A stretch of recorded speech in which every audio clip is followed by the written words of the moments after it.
mucho gusto, bienvenidos a la red de televisión del Senado, TV Senado. Un nuevo ciclo de Nuevas Miradas. ¿Qué es Nuevas Miradas? ¿Se acuerda? El sitio de las conversaciones grandes del país. ¿Por dónde está el diálogo? Esa conversación necesaria que conduce el senador Carlos Cantero con un invitado especial. Él es sociólogo, él es máster en cine y televisión, ha sido ejecutivo de la televisión chilena y por lo tanto es un gusto saludar esta tarde al senador Carlos Cantero y a su invitado. Senador, un agrado. Muchas gracias, Libardo. Muy amable por esa presentación. A Juan Carlos la bienvenida.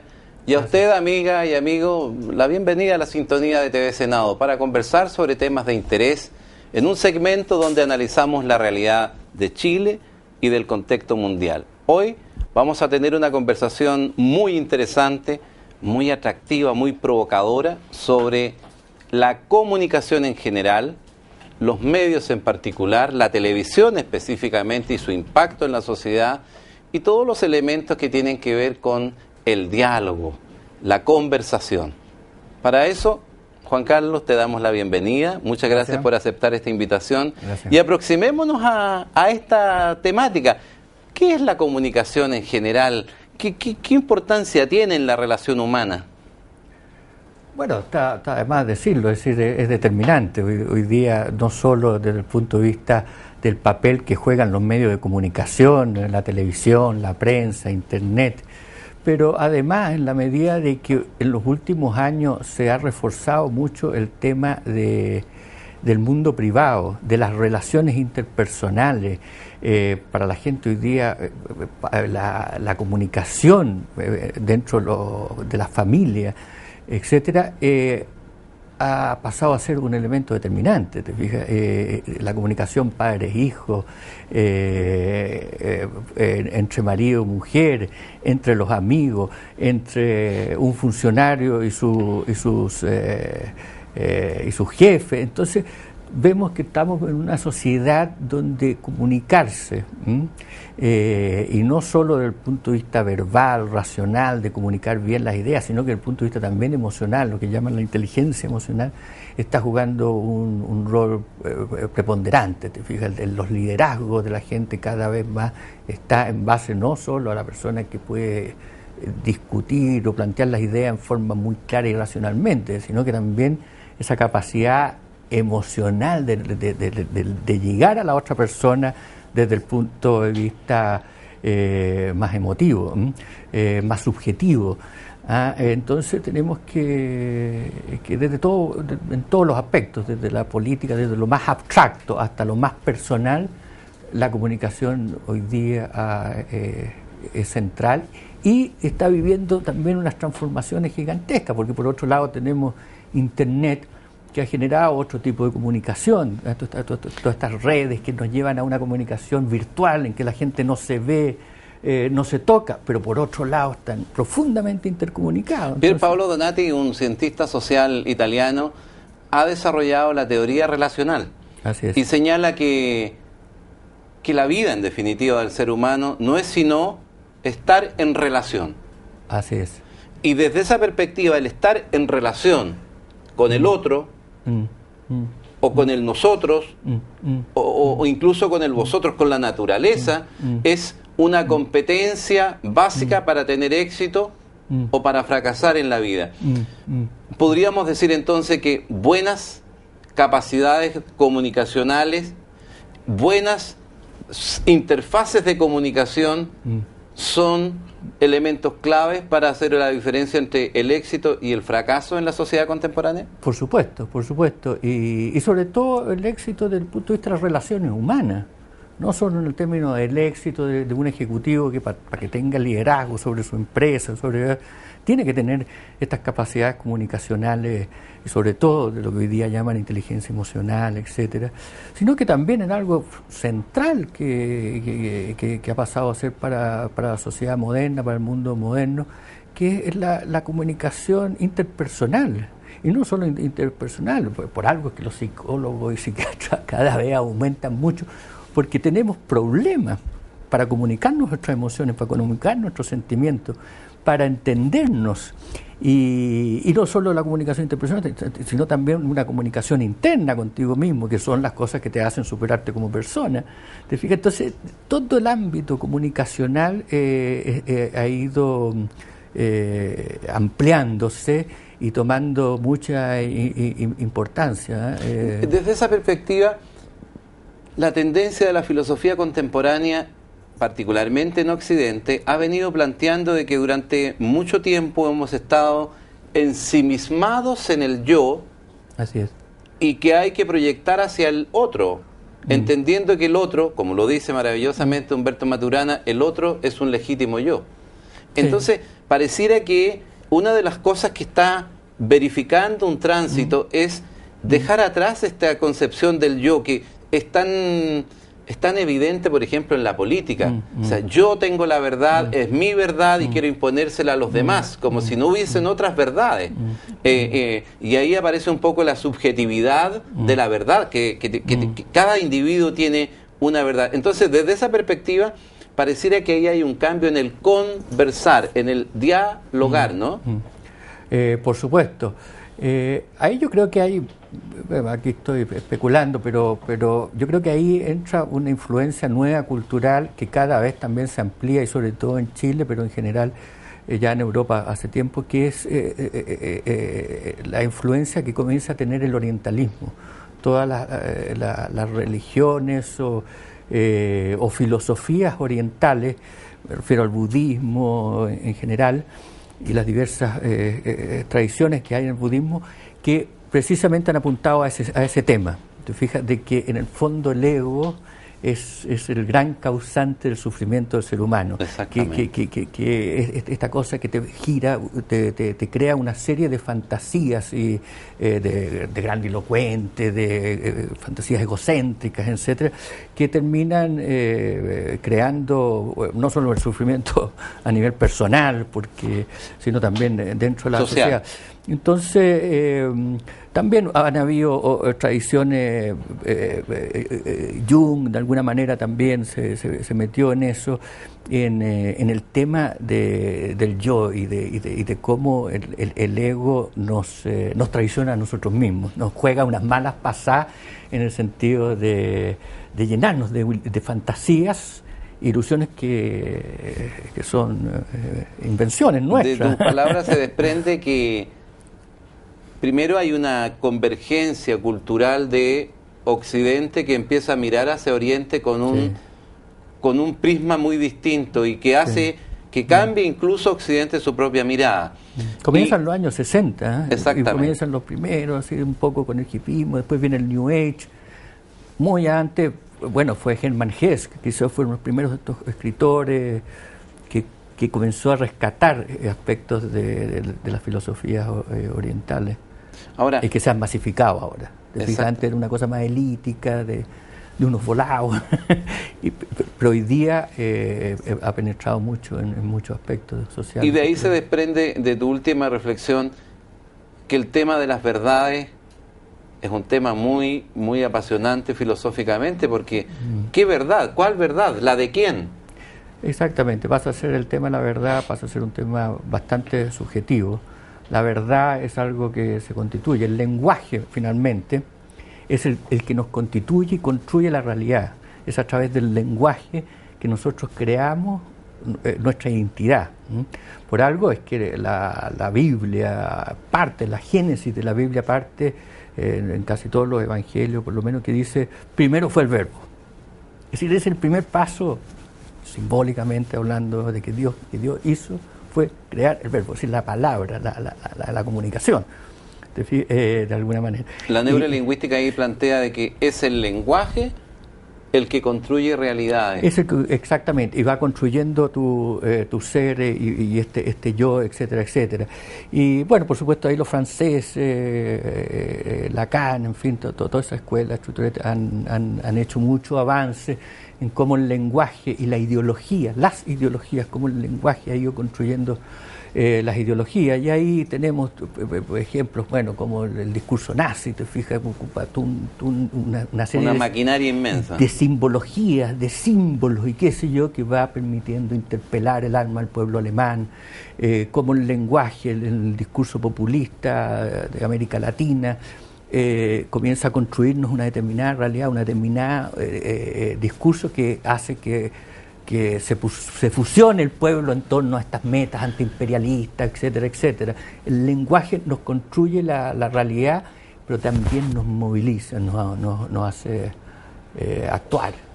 Es acción en el fondo. Finalmente es acción y claro. Moviliza el espíritu. Ahora, moviliza mucho. A propósito del lenguaje, símbolos, semiótica, que es un área que estudia todo esto, lingüística en general. Hay distintos lenguajes, ¿verdad? Hay lenguajes incluso sin o sea, el mejor lenguaje por momento es el no lenguajear, el no decir nada. O un lenguaje puede ser un símbolo, una marca, un ícono. Efectivamente, bueno, está todo esto, digamos, clichés o qué sé yo, que se dice una imagen vale más que 1000 palabras, que efectivamente es un hecho.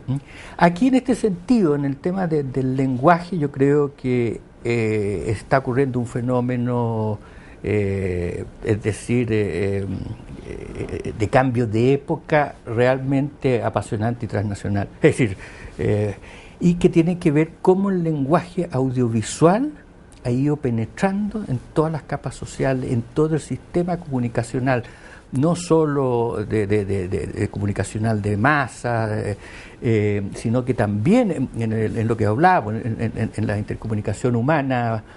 El lenguaje audiovisual, cuando uno se pregunta por qué la televisión logra penetrar tan fuerte en la sociedad, por qué la televisión logra interpelar, crear realidades y ser el medio más influyente en la sociedad, quizás un elemento, el elemento que más influye en eso es el lenguaje audiovisual. Es el lenguaje audiovisual que hace que la televisión sea muy poderosa. Y ahí, en ese sentido, ¿por qué este lenguaje audiovisual pasa a ser muy poderoso? Porque de alguna manera el lenguaje audiovisual recoge una serie de tradiciones de lenguajes que han creado la historia.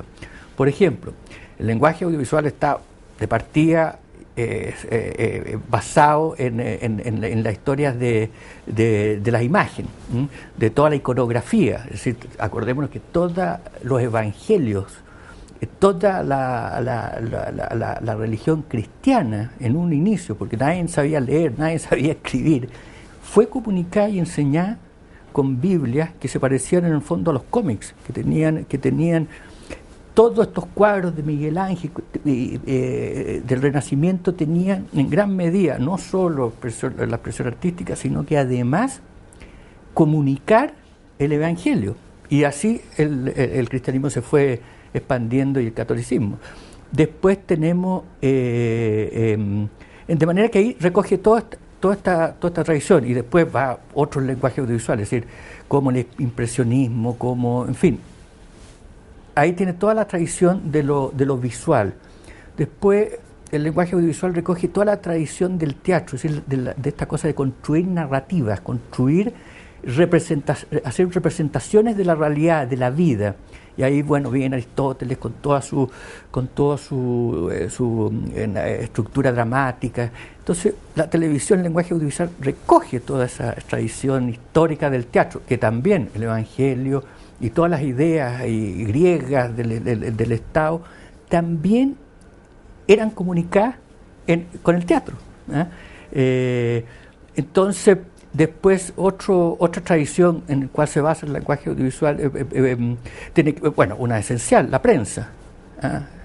Te fijas, la prensa, toda la prensa, todo el tema de la prensa que comienza a desarrollarse con fuerza el 18-19, bueno, el lenguaje audiovisual también, sobre todo el tema de los documentales, todas estas cosas de los noticiarios, todo eso viene de una tradición que tiene que de la prensa. Ahora, esto tiene una dinámica temporal desde los ruidos guturales primarios del hombre primitivo al lenguaje oral, luego las primeras expresiones del lenguaje visual, las manos, claro. las pinturas rupestres, ¿cierto? Los petroglifos, los geoglifos. Después viene un gran cambio que es la escritura, cuando ya la escritura además, cuando empieza todo en el 1500, una fuerza, un input, con la creación de la imprenta que multiplica por millones.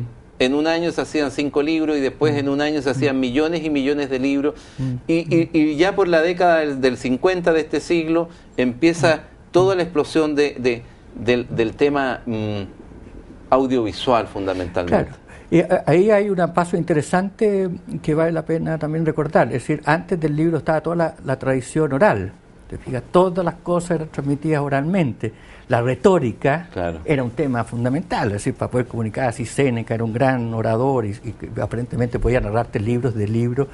Entonces la retórica y la memoria era un tema fundamental. Bueno, hoy día está ocurriendo exactamente eso mismo, así como lentamente la escritura y la lectura dejó de ser un monopolio eclesiástico, porque en el fondo eran los monjes los que escribían todo, la nobleza y los reyes, no, nadie sabía leer ni escribir, como todos sabemos, ¿te fijas? Es decir, entonces, en el fondo este saber de leer y escribir fue encapsulado, y prácticamente recordemos que en Chile hasta el comienzo del siglo XX, el nivel de analfabetismo era gigante, es decir, hasta ese momento podríamos decir que el lenguaje escrito, el lenguaje escrito, el leído, no era absolutamente universal.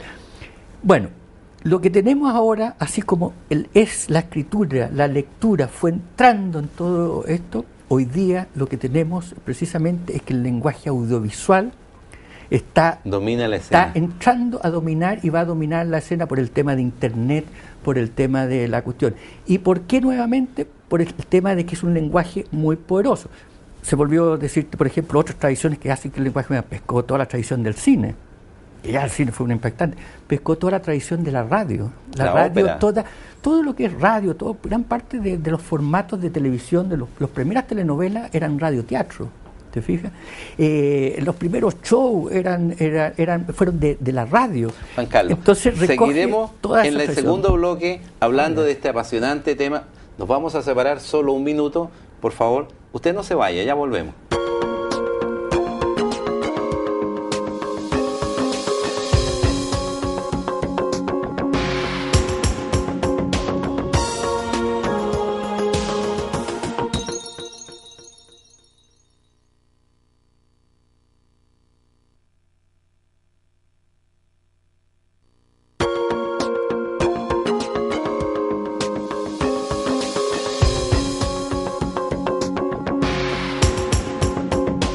Hemos hablado de comunicación, de la trayectoria, hemos hablado del lenguaje en general, pero particularmente el multimedial, y ahora me gustaría, antes de pasar a analizar el impacto de las tecnologías en la comunicación, una pequeña reflexión sobre, por ejemplo, el pensamiento de Pierre Bourdieu respecto de la televisión, o más específicamente la crítica de Giovanni Sartori, que dice que el Homo sapiens se ha transformado en un homo estúpido, en realidad lo define, ¿cierto?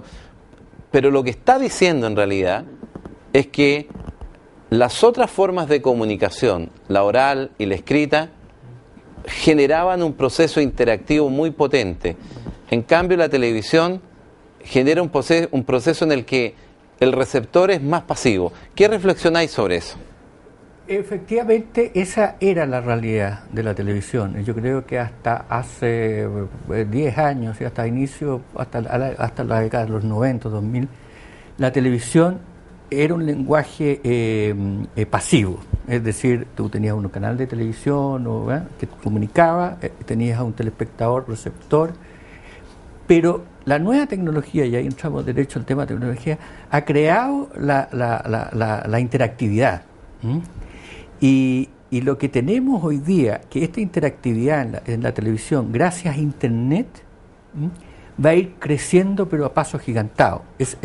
En lo más concreto, tenemos que cada vez va a ser, lo que tenemos es que hay un matrimonio cada vez más unido entre televisión e internet, lo cual permite que el espectador, que los usuarios puedan tener una interconexión mucho más drástica, más activa con los contenidos y con los mensajes. Ahora, este incremento en la interacción, producto de la revolución TIC o tecnologías de información y comunicación, está generando una amplificación de la capacidad de interacción. Eso es.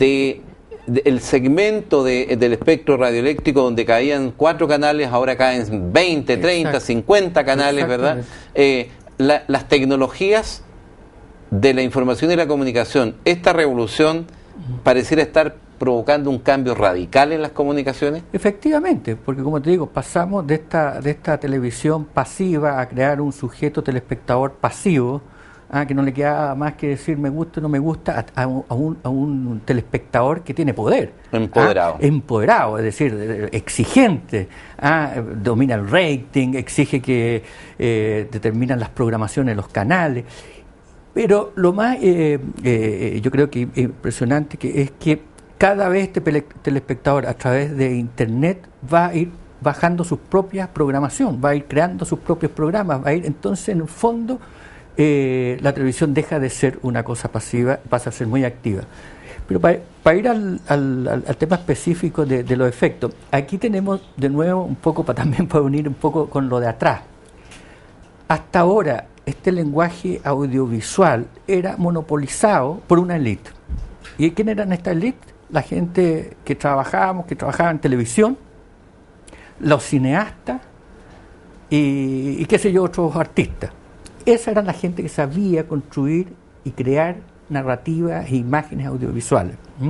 Ahora, una cámara como esta, es decir, una cámara de televisión, hasta hace 10, 15 años atrás, que más o menos tuviera este tipo de imagen, te costaba $30,000.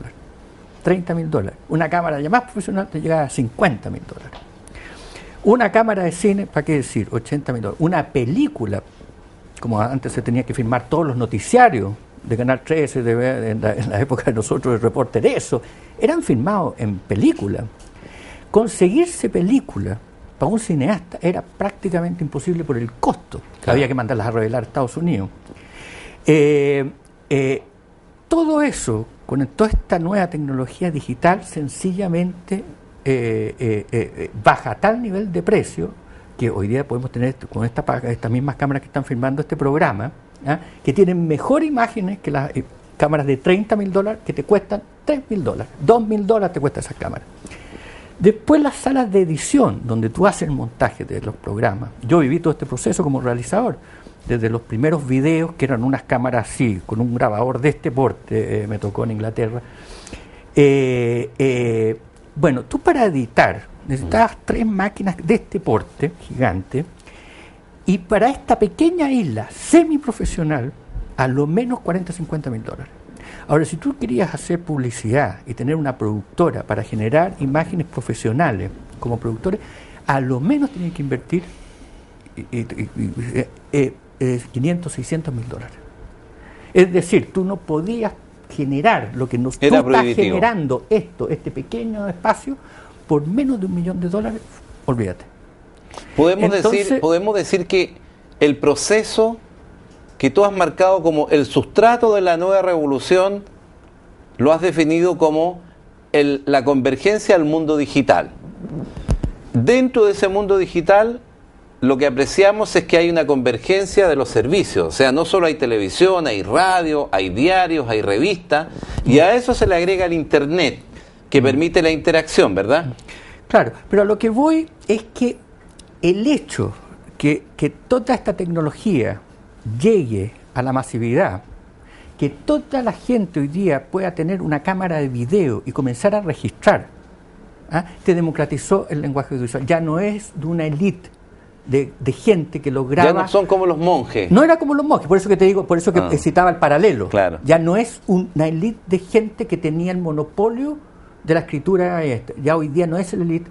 Hoy día, hasta hace muy poco, un ejecutivo de canal de televisión, como yo decía, o los ejecutivos de televisión te decía, este sí, este no, este programa va, este programa no va, este me gusta, este no me gusta, etcétera, etcétera.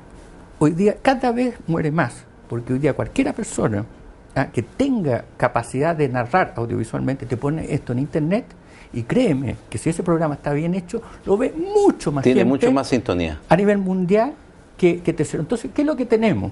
Que se democratiza también la transmisión, el acceso. Entonces tenemos miles de antes documentaristas que eran muy frustrados, muy frustrantes, porque producían documentales, pero que no encajaban en el modelo de las televisiones comerciales y quedaban en el suelo. Podríamos decir en consecuencia... Esa democratización es lo que está llevando a que toda la gente comience a comunicarse audiovisualmente y sobre todo, gracias, como te digo, a que el precio de esta tecnología pasa a ser totalmente accesible. Eso cambió el mundo. Convergencia tecnológica, democratización en el acceso y un nuevo valor como consecuencia de esto de la diversidad.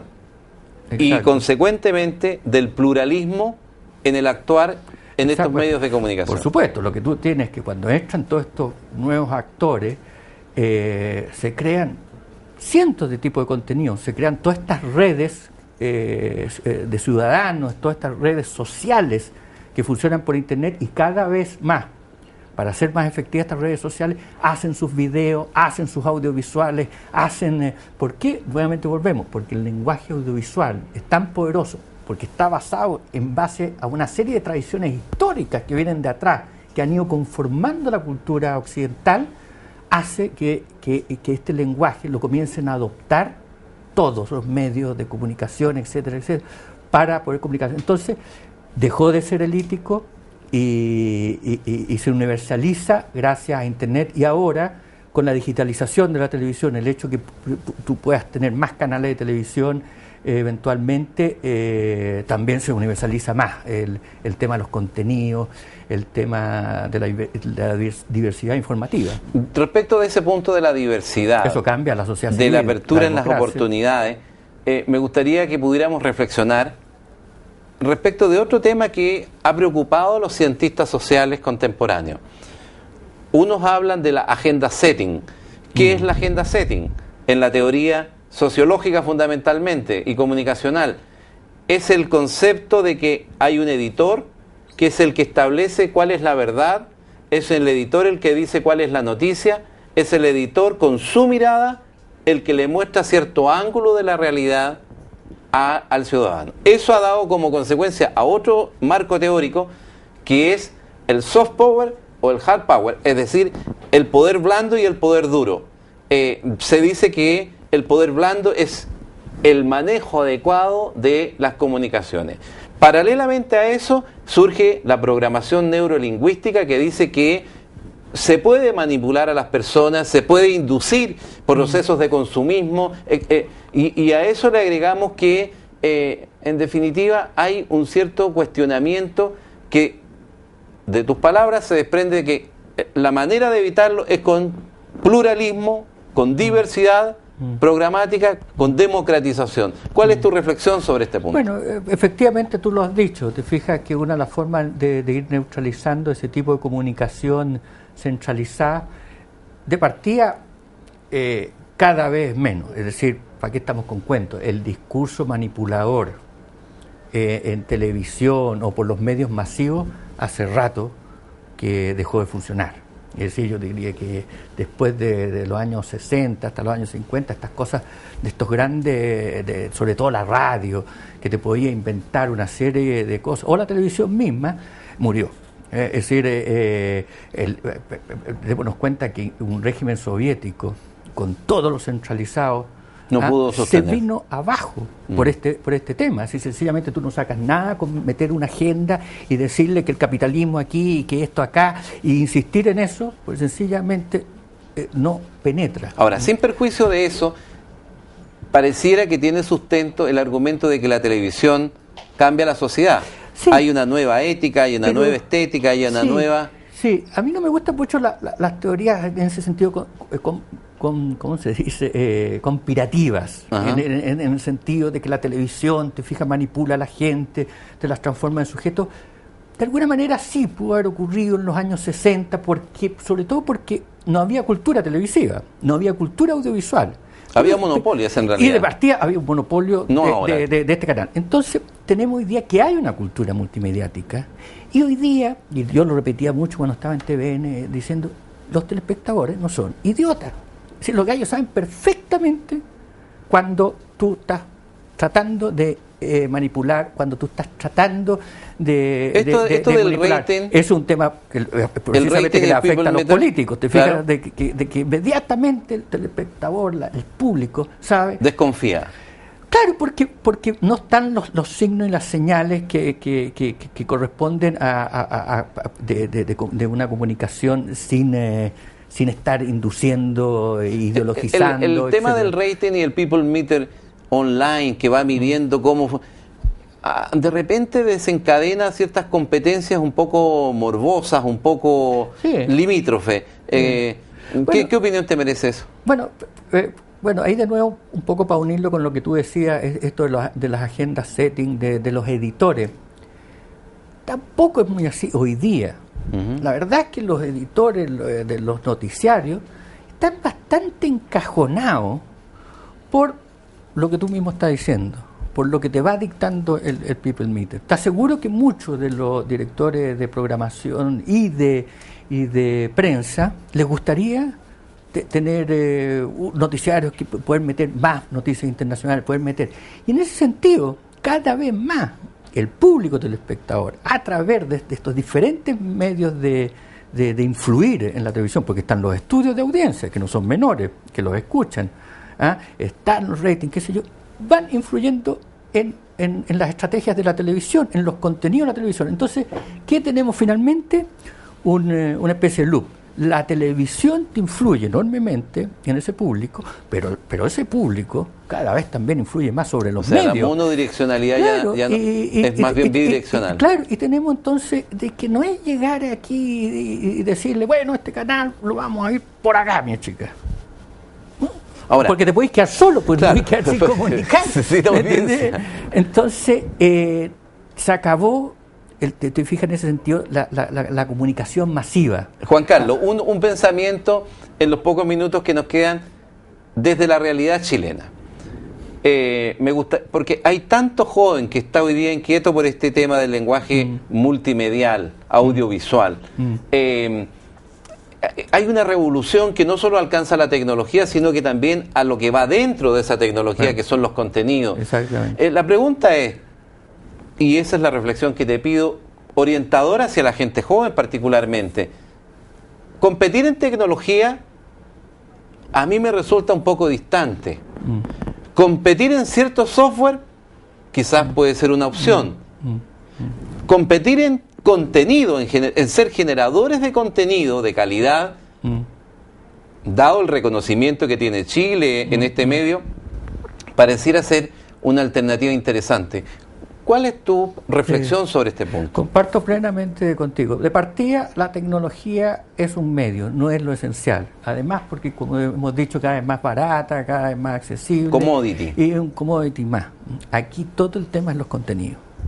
Y la gente que tiene la mayor creatividad, conocimiento, experiencia para generar contenido, bueno, van a ser más eficientes. Y en ese sentido, Chile no estamos mal preparados. Es decir, tenemos una tradición de televisión que yo discrepo mucho de que sea fatal y mala. Podemos estar hoy día en una crisis en el sentido que la televisión ha perdido mucho público porque no ha logrado comunicarse con los cambios de audiencia. Pero bueno, yo creo que a la larga se va a ir sintonizando. Pero el hecho concreto, te fijas, es que tenemos que la oportunidad, el potencial. Claro, está ahí por toda esta experiencia que se ha ido acumulando.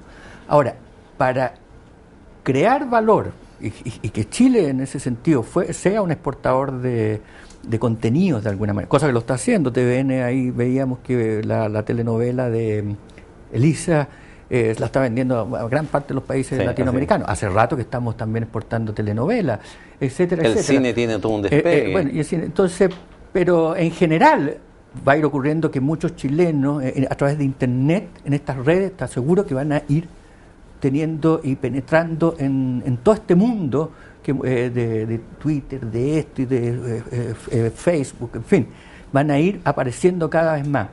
Ahora, para lo que ahí volvemos siempre al tema esencial, el tema de la educación, es decir, el tema de la formación. Y aquí hay un problema, como lo han dicho los empresarios, lo ha dicho el gobierno, de que si tú en los colegios no introduces las tecnologías de la información y comunicaciones como medio pedagógico, para que los niños desde chicos no solo aprendan a comunicarse, sino que aprendan a leer el lenguaje visual, estamos perdidos.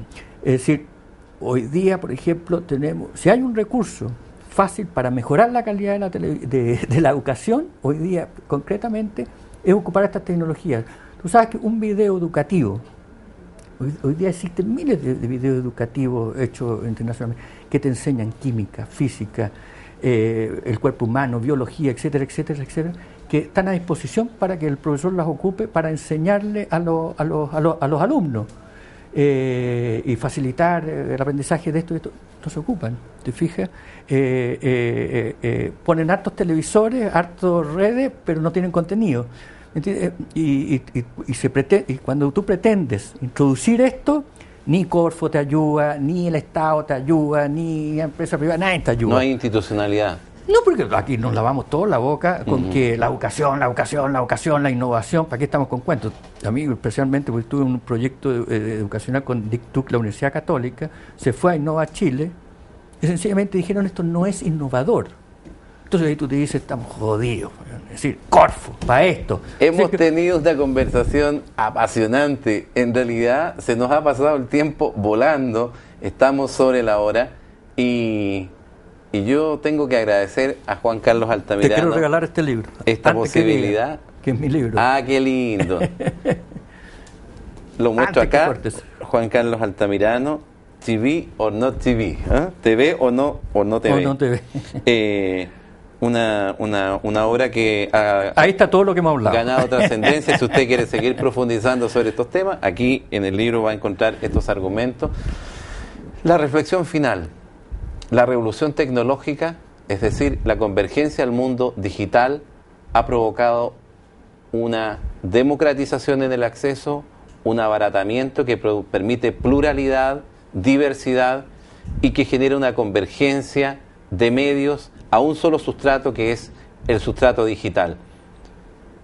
La invitación es a todos esos jóvenes, miles de jóvenes, sobrepoblado el país de carreras de periodismo, de programadores, en fin. Yo sinceramente creo que tienen una inmensa oportunidad si son capaces de reconvertir para entrar en el lenguaje multimedial, audiovisual, porque en definitiva allí es donde está la gran oportunidad, como lo señalaba Juan Carlos. No compitamos en tecnología porque no tenemos la expertise, el know-how para eso, pero sí podemos competir y ser líderes en generación de contenido. Para eso, toda la institucionalidad, el Estado, el mercado y la sociedad civil tienen que tomarlo como un desafío estratégico, porque los que llegan primero son los que tienen la gran ventaja. Muchas gracias por su sintonía, Juan Carlos, muchas gracias por tu presencia, por tu aporte.